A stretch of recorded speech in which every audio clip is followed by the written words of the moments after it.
Most people think great conversations come from saying the right words, having the perfect stories, or being naturally charismatic. But one of the most powerful psychological forces shaping how people feel about you in a conversation happens beneath awareness and requires almost no words at all. And that is the mirroring effect, a subtle behavioral pattern where people unconsciously copy each other's gestures, tone, posture, and even speech rhythm. And while it may seem small, this effect plays a massive role in trust, connection, and likability, because the human brain is wired to feel safer and more comfortable around people who seem similar, and mirroring creates that sense of similarity almost instantly, often without either person realizing it. And this is rooted in what neuroscientists often refer to as mirror neuron systems, where observing someone else's behavior activates similar neural patterns in your own brain, essentially allowing you to experience what the other person is doing or feeling on a subtle level. And this is why when someone smiles at you, you feel a natural urge to smile back, or when someone speaks slowly and calmly, your own speech begins to match that rhythm, because your brain is constantly syncing with the social environment around you. And in conversations, this synchronization becomes a powerful signal of rapport, because when two people mirror each other, their interaction feels smoother, more natural, and more connected, even if they can't explain why. And this is why people often say they clicked with someone, because their behaviors aligned in a way that created psychological comfort. And interestingly, this process is largely automatic, meaning you don't have to consciously try to mirror someone for it to happen. But when you become aware of it, you can start using it intentionally in a way that enhances your communication without making it feel forced or artificial.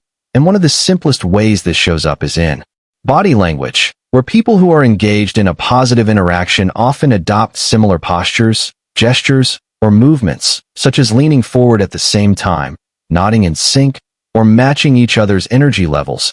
And this alignment signals mutual understanding and attention, which strengthens the connection.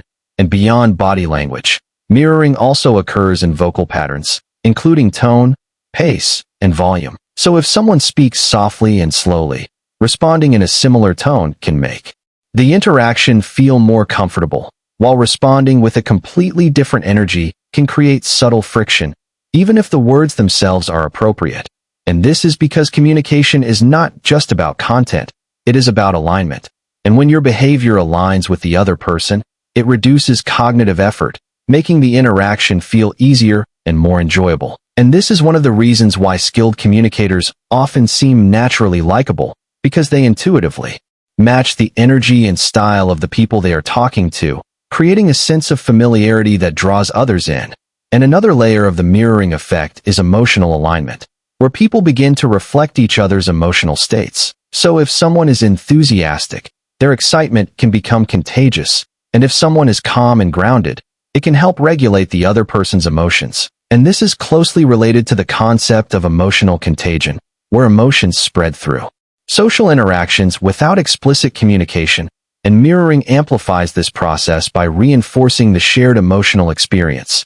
And this is why being aware of your own emotional state is so important, because what you bring into a conversation doesn't just stay with you. It influences the other person as well, and when used intentionally, mirroring can be a powerful tool for building trust, because people tend to trust those who feel familiar, and familiarity is often created through similarity, and by subtly aligning your behavior with someone else's, you create a sense of "we are alike," which lowers psychological barriers and increases openness. But there is an important distinction to make, because effective mirroring is subtle and natural, not exaggerated or obvious. Because when mirroring becomes too deliberate or noticeable, it can feel manipulative or uncomfortable, breaking the very connection it is meant to create. And this is why the key is not to copy someone exactly, but to align with their general rhythm and energy, allowing the interaction to flow organically. And another important aspect is timing, because mirroring usually works best with a slight delay, rather than immediate imitation. So if someone crosses their arms or leans back, you might naturally adopt a similar posture a few moments later, rather than doing it instantly, which helps maintain authenticity. And beyond building connection, the mirroring effect also plays a role in influence, because people are more likely to be persuaded by those they feel aligned with. And this is why in negotiations, sales, or leadership situations, subtle mirroring can increase agreement and cooperation, not by forcing a decision, but by creating a sense of shared perspective. And this connects to a broader principle in psychology, which is that people are more receptive to ideas when they feel understood. And mirroring is one of the fastest ways to communicate that understanding without needing to say it explicitly. And at the same time, mirroring can also be used as a diagnostic tool, because how someone responds to your behavior can reveal their level of engagement or comfort. For example, if you adjust your posture or tone and the other person begins to mirror you, it often indicates that rapport is being established, while a lack of mirroring may suggest distance, distraction, or resistance. And this feedback can help you adapt your communication in real time, making your interactions more effective.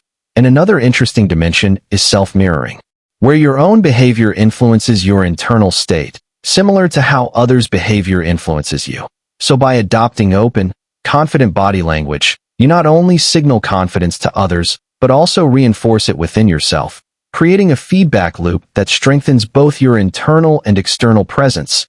And this highlights a key insight, which is that communication is not just about exchanging information. It is about synchronizing states, aligning behaviors, and creating shared experiences. And the mirroring effect sits at the center of this process, quietly shaping how people perceive you, how they feel around you, and how they respond to you. And once you understand this, you begin to see conversations differently, not as a performance where you need to impress, but as a dynamic interaction where alignment creates connection. And this shift reduces the pressure to be perfect, because instead of focusing on saying the right thing, you focus on being in sync with the other person, and that alone makes you more present, more adaptable, and more effective in your communication. And ultimately, the power of the mirroring effect comes down to a simple but profound idea, which is that people don't connect with you just because of what you say. They connect with you because of how you make them feel. And mirroring is one of the most natural and powerful ways to create that feeling of connection. And once you learn to recognize and use it intentionally, you realize that the strongest conversations are not the ones where you talk the most, but the ones where you are most in sync. And once you see how this works, you can't unsee it.